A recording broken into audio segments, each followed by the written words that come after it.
Hello, and welcome to my channel IELTS Listening. Let's start with one of the best practice tests for improving listening skills. Time to look at questions 1 to 4.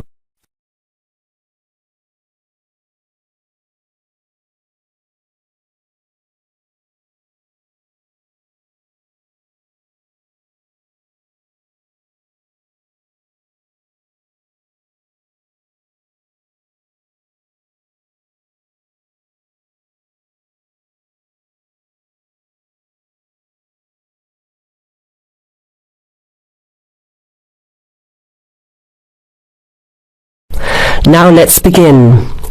Answer the questions as you listen. You will hear the recording once only. Listen carefully to the conversation and answer questions 1 to 4. Okay, who's next, please? I think I am. How can I help you? I just came in on flight 372 from Singapore at 11:30 and my luggage hasn't arrived. I've been waiting at the baggage claim for about half an hour now and everything seems to have come off the plane. The conveyor belt has stopped and all the passengers have gone. So I came here to find out what has happened to my bag. Can I see your ticket, please? Here it is. So you came from Hong Kong today and changed planes in Singapore, right? Yes, the connection in Singapore was a tight one. The plane got in late and I had to rush to get to the next flight. That's the problem right there. There wasn't enough time to get your bags onto the connecting flight. Normally Singapore Airport is very efficient. Now, I need you to fill in these forms. Your name? Jenny Lee. Address? I guess you want my address here. I'm staying with relatives. Just a minute, I'll have to look it up. It looks like 583. No, it's 533 East 67th Street in Riverside. Do you have the phone number there? Yes, I do. It's 93014269. So you came in on Qantas flight 392. Do you know the number of the flight out of Hong Kong? Let me see. I think it was Cathay Pacific 900 or something. Oh yes, it says here, CX912. Before you hear the rest of the conversation, you have some time to look at questions 5 to 10.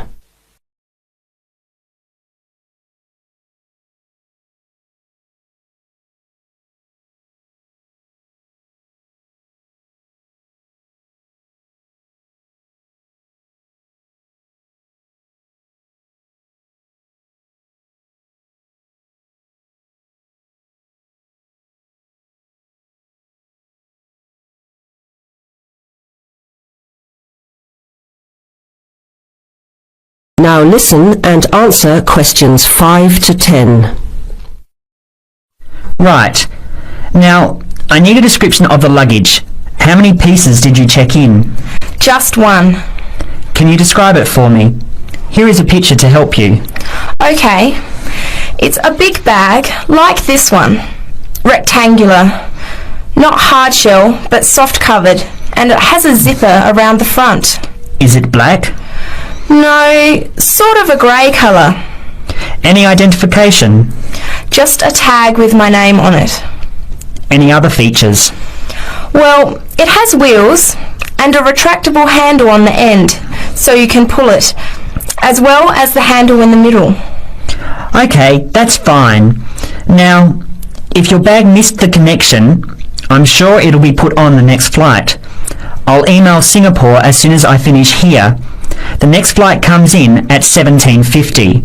That's 10 to 6 this evening. You can pick it up then. 10 to 6? That's too long to wait. Can I get my uncle to pick up the bag on his way home from work? Sorry, you have to be here yourself to clear customs. Of course, I almost forgot. Will the bag come here, to this desk? Yes. You pick it up here, then take it over to the customs area. By the way, don't forget to bring your passport. You will also need to have the key plus your ticket with a baggage claim number on it. Oh, okay. Guess I'll have to come back tomorrow then. It's lucky I packed everything I need for now in my carry-on bag. Yes, that's always a good idea. Be prepared. That is the end of part 1. You now have half a minute to check your answers.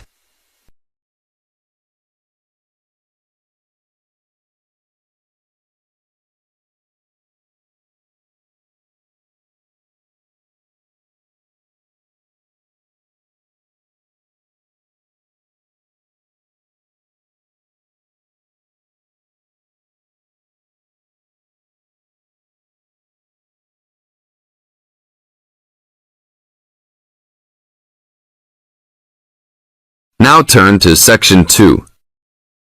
Section 2. You are going to hear an orientation talk. First, you have some time to look at questions 11 to 15.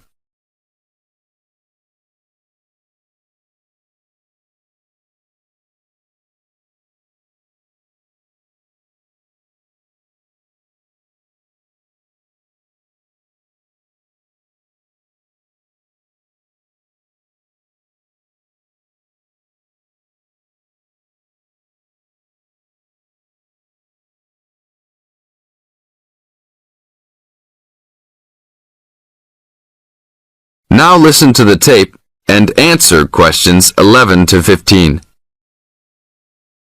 Welcome to Orientation Week. Today I am here with the captain of our school's women's gymnastics team. Her name is Elizabeth Rain, and she is a fourth-year student. I hope you can all see her as an example of a responsible student and athlete, a role model for everyone.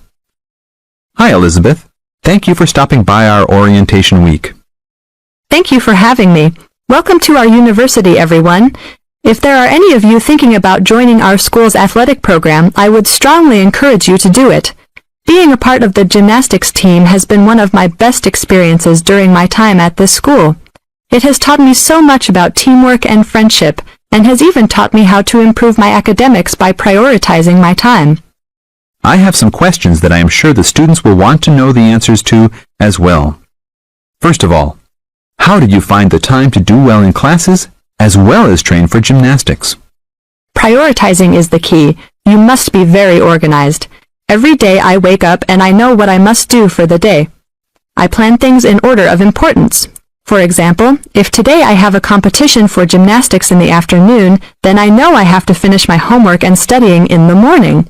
In other words, keeping an organized schedule of your priorities is very important. Can you explain to the students a little bit about your study habits? Well, I usually try to take classes that I'm interested in.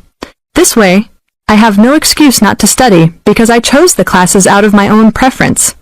I separate my study time by class. For example, if I have 5 classes for this semester, I will study for 1 class a day from Monday through Friday, and then review for all of them on the weekend. I won't try and study for all 5 of my classes at one time. It is too hard to do that, to remember everything and not feel like you are going crazy. It is very important to focus the time that you set aside for studying. I do not study with the television on. I try to keep away from all distractions, because I find that I learn better that way. But of course, how each individual will study depends on each person. Now look at questions 16 to 20.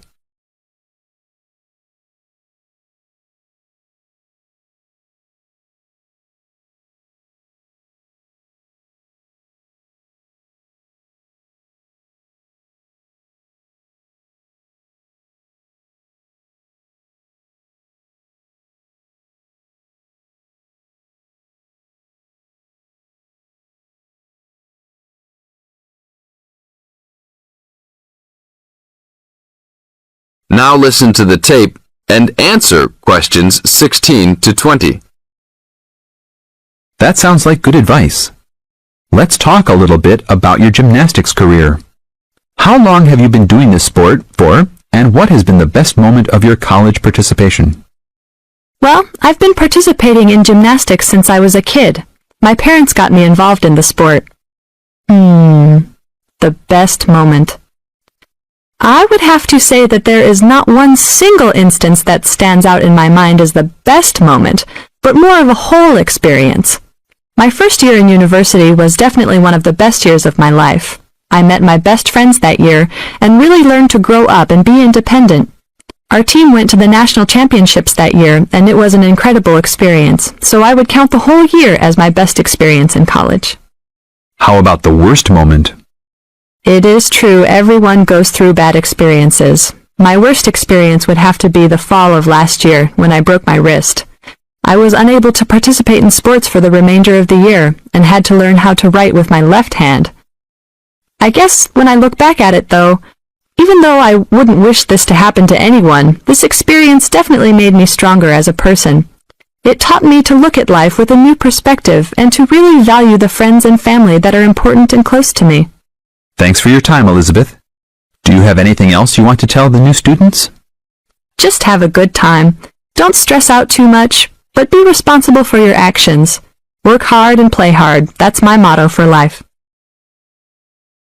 This is the end of Section 2.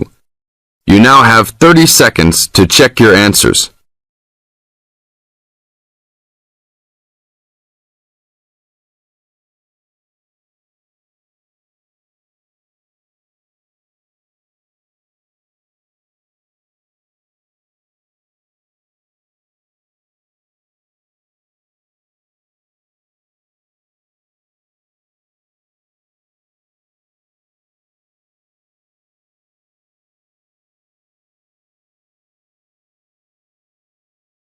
Now turns to Part 3.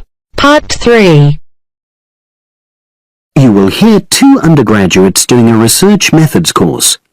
A girl called Leela and a boy called Jake having a seminar with their tutor. Now you have some time to look at questions 21 to 24.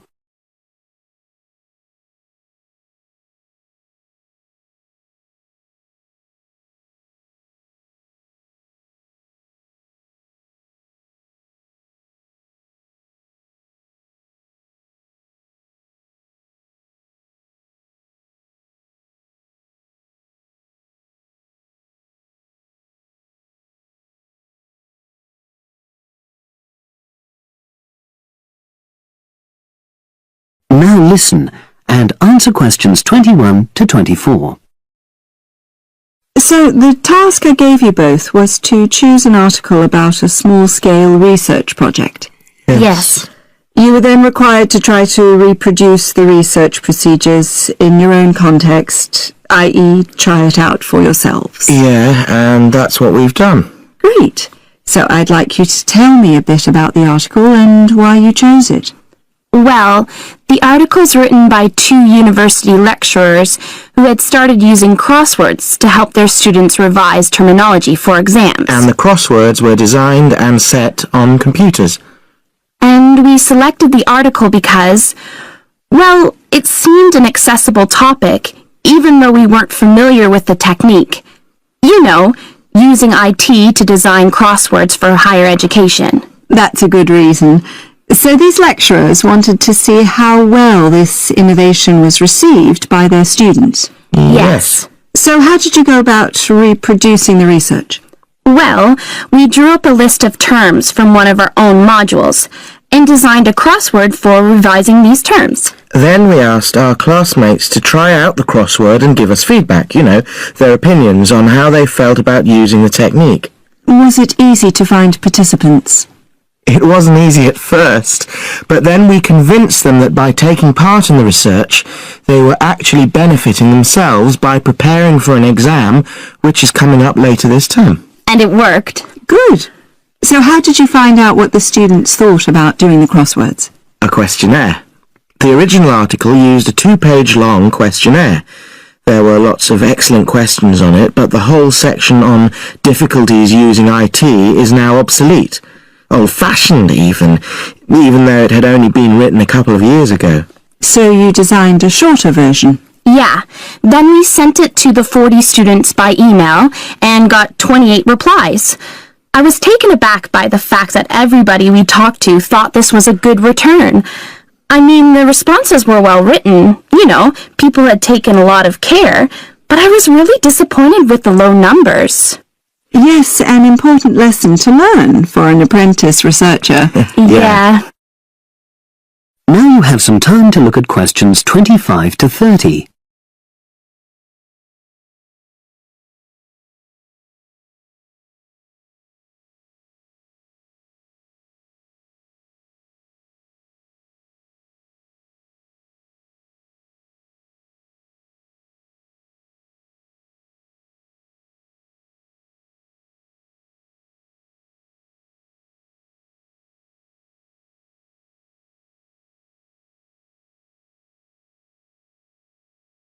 Now listen and answer questions 25 to 30. So what results did you get? Well, basically, the responses were extremely positive. The students said that doing the crossword on a computer helped them really focus on the work in hand and not be distracted, which is something that commonly happens with other ways of doing revision. Yeah, that was really clear. But something that struck me was that having fun hardly featured in their responses, nor did anything to do with spelling of hard words, which I thought would be an obvious benefit. No? Okay.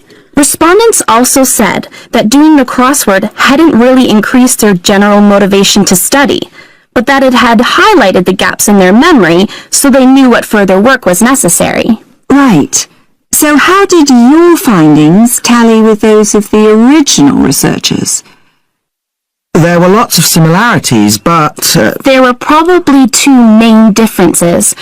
We found that more males than females liked the technique, whereas the original study found the reverse. Also, our respondents said they wouldn't mind doing a crossword as a final official exam, whereas in the original study, students said they would hate doing it even if it meant having a shorter test. But of course, both sets of respondents said they'd be interested in doing more crosswords for informal purposes, revision, and so forth. Right. So let's have a think about the whole project and what you've learned from doing it. Well, it was very time-consuming. Yeah, and I don't think we managed that aspect very well. It could have been worse. I mean, we didn't have a lot of data, so we didn't have to spend ages processing it. And of course, we'd already done a course on numerical data processing, so there wasn't much new there. Yeah, that's true. Anyway, I think we designed our questions well so that they gave us manageable data. Yeah, it really helped having the original study to guide us, as it were. And that helped us to see what a good research instrument is. What a good questionnaire should be like. Absolutely. We got a lot from that. But when we were writing up the project, I'm not sure whether we'll know how to acknowledge the work of the original study. You know, our referencing. No, that's something we'll both have to work on in the future. Actually, that part's been great. Finding ways to share and support another person. That's the real plus from the project. Learning ways to do that. Well, it's obviously been very successful. That is the end of part 3. You now have half a minute to check your answers.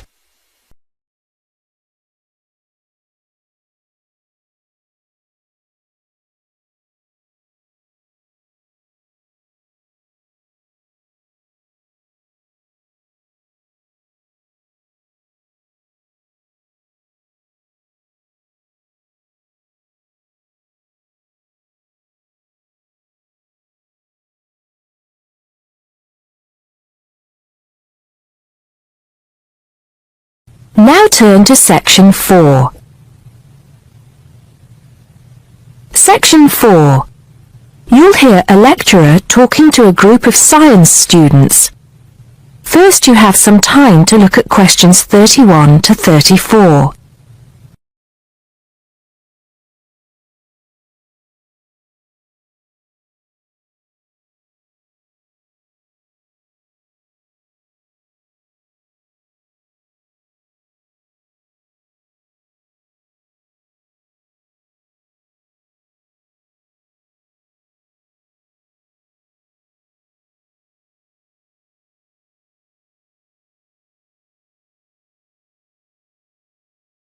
Now listen carefully and answer questions 31 to 34. Good morning, ladies and gentlemen, and welcome to the science faculty. As you may know, my field of study is neurobiology, so you may be wondering what I have to say to those of you who are studying physics or chemistry or geology, even those of you who intend to become doctors. In fact, what I have to say is aimed especially at those who wish to enter the medical profession, though the main point applies to all of you. And what is my main point? Basically, it is that you shouldn't get stuck in too narrow a specialization. What I mean is, too often doctors and scientists become experts on one small aspect of their subject and neglect the rest. Perhaps you have heard the joke about a doctor being introduced to another doctor as an expert on the nose. "Oh yes," said the other doctor. "Which nostril?" I know that more and more it is necessary to specialize, because when you finish your studies, you have to find a place in the job market. But I do believe that it is damaging both to you personally and to the profession. You may be surprised to know how many physicians in the past were men of wide culture. Many were interested in the humanities, from the arts to literature to philosophy. A surprising number of them, from Rabelais to William Carlos Williams, became poets, novelists, and playwrights.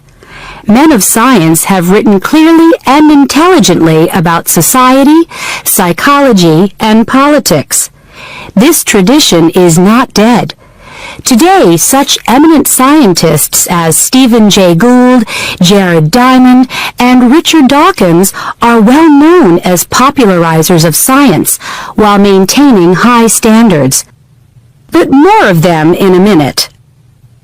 I'm not saying that while you are studying anatomy, you should sign up for a course in English literature, but reading a few works of fiction in your own time will show you the human mind, just as your anatomy classes show you the human body. Science faculties and medical schools, it seems to me, now largely ignore this human dimension.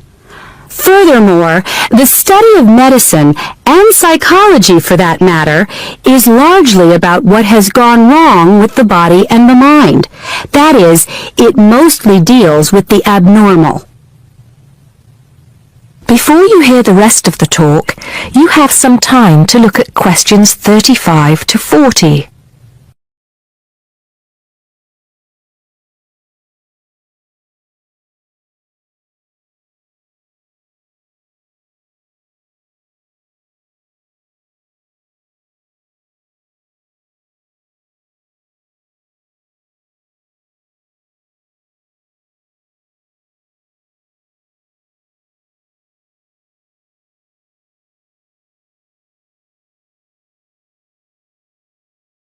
Now listen and answer questions 35 to 40.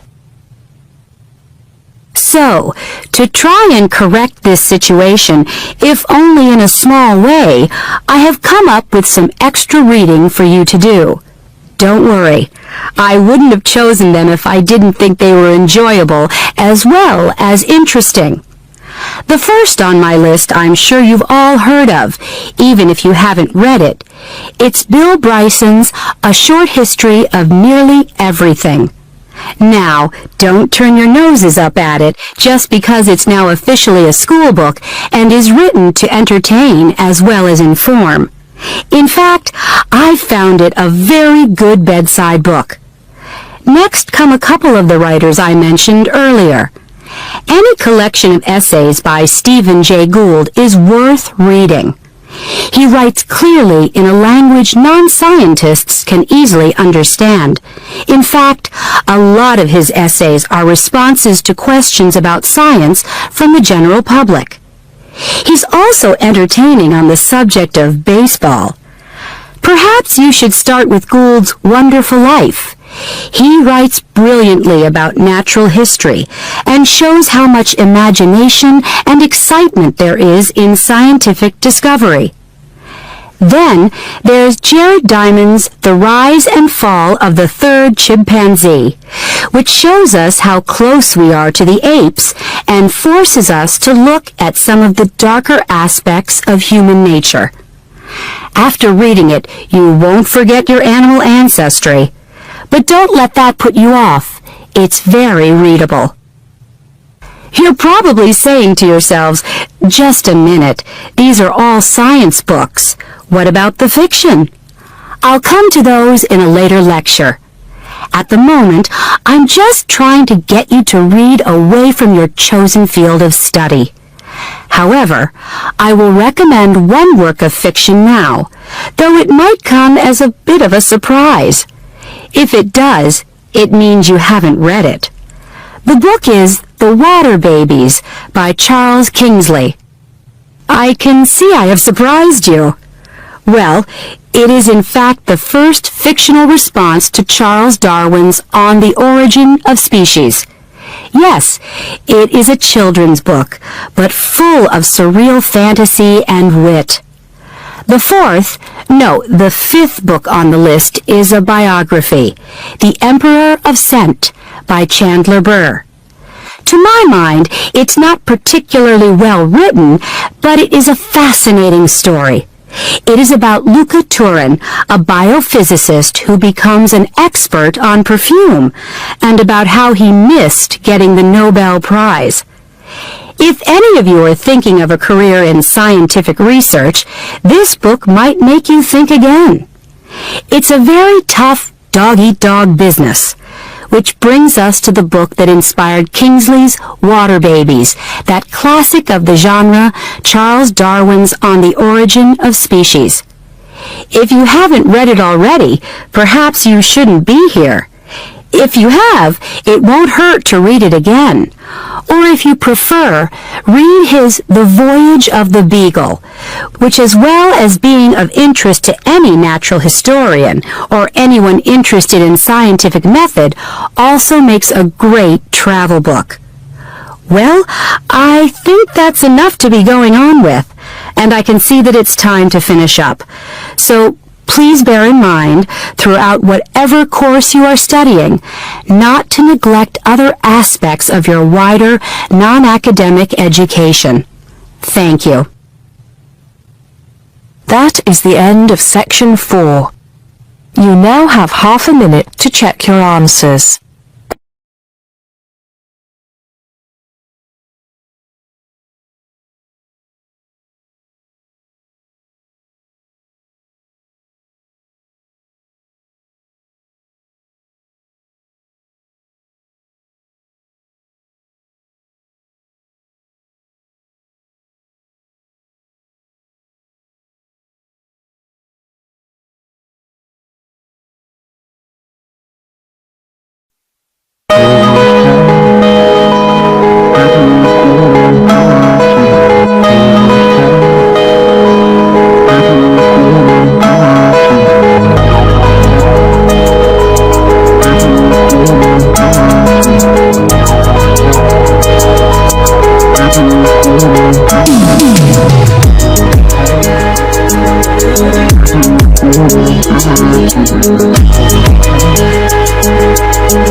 Dear viewers, thank you for taking this listening test. Please let me know about your score in the comments section below. Keep on practicing. It's the only way to be successful. We are planning to upload more IELTS helpful videos. Please subscribe to our channel, IELTS Listening. Thank you.